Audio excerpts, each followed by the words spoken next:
All right, guys. So over the weekend, I did this live stream with Chris Patel and Code Strap. If you haven't taken a look at it, feel free to take a look. It was pretty much a pretty awesome chat, to be honest. It was our first one. I've been kind of delaying that a little bit, so it's on me. My bad. Sorry, guys. But yeah. Anyway, so we did that live stream, and it was actually pretty fun. Most of the time, we just kind of shot the shit a little bit, but in our next other ones, we're gonna get a little more technical, just so we can appease the crowd and talk a little nerdy and do all that kind of stuff. The Codestrap and myself have been talking about this exact kind of situation in a lot of our videos, to be honest with you. Codestrap did bring it up in the interview though, and Chris did a good video take on it, so we're going to take a look at that right now, and I'm going to chime in because there's some like software SaaS level stuff that we definitely want to touch on from this point here. So here's my take on that. But here, let's check out what Chris is talking about here.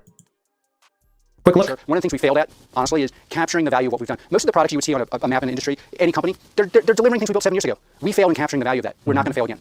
And right there, he just said it. There's a lot of things that are currently used and sold by other companies. And you know what? If Palantir had actually capitalized and built things and made it modular and sold them, Palantir probably could have been an 80 billion, maybe $100 billion company right now. So I think it's great that the CEO can actually admit to things when they're wrong. And in this case, I actually respect Alex Karp a lot for actually. Okay, so I brought this up in the Germany video that I did about the whole like 7 years ago situation, and I'm a constant critic of Alex Karp, not because I freaking hate the guy, just because I'm invested in this company. It's my second biggest position. You should hold these people to a higher standard. Now, I love him. I want him there. I do not want Alex Karp and Peter Thiel to move anywhere, just to be very clear. But I am like, I want to make sure that these guys are, they understand that people are sort of like depending on them to execute and stuff. And I'm sure they know that shit. Okay. So it's just me talking shit, but whatever. Anyway, point is, I'll put a picture up on the screen. This is right now, you're looking at Redshift, BigQuery, and the Snowflake type. Now, I haven't used Redshift much. I've used BigQuery and Snowflake. Now, they all have their advantages and disadvantages, right? But let me just tell you something. The main point of all of this, right, is that if Palantir, and even in that Germany video, they were like, oh yeah, he was speaking in German, but he's like, Palantir's built stuff that other people have been building 7 years before they're building it, right? So they're saying that people are building stuff now, which Palantir has already had. Palantir Cyber is one of those, right? CrowdStrike is one of the companies that is really, really out there in the cybersecurity world, but Palantir has had stuff that's similar to that. I mean, how good it is, who knows? But it's like they've had it a while ago. So where's the money, right? That's my question. But the idea here is, guys, in the IT world, when these kind of things come out, it's not very, in my opinion, prudent or smart to sit on it, right? It's like, you might as well put it out there and make money from it. Your engineers have already worked on it. It's a proven product. It works. This is the exact reason why, in my opinion, I mean, don't sue me, guys, but this is the exact reason why BlackBerry sucked.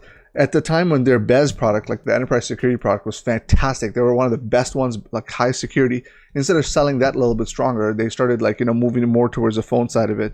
And like it sucks because they could have really made more money off of that stuff and pivoted harder, right?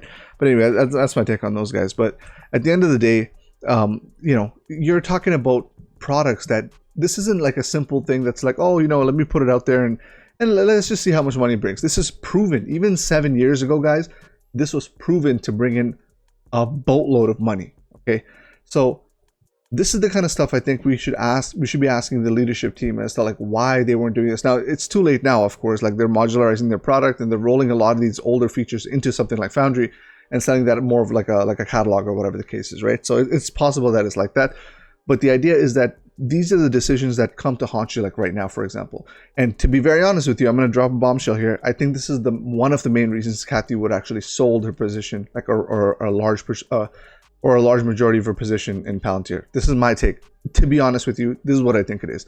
Come on, Cathie. Like, there's no way you guys are believing that Cathie Wood sold her position on Palantir because of like fucking government growth. Nobody wants that. Anyone who's a serious Palantir investor is not really giving a shit about the government sales, okay?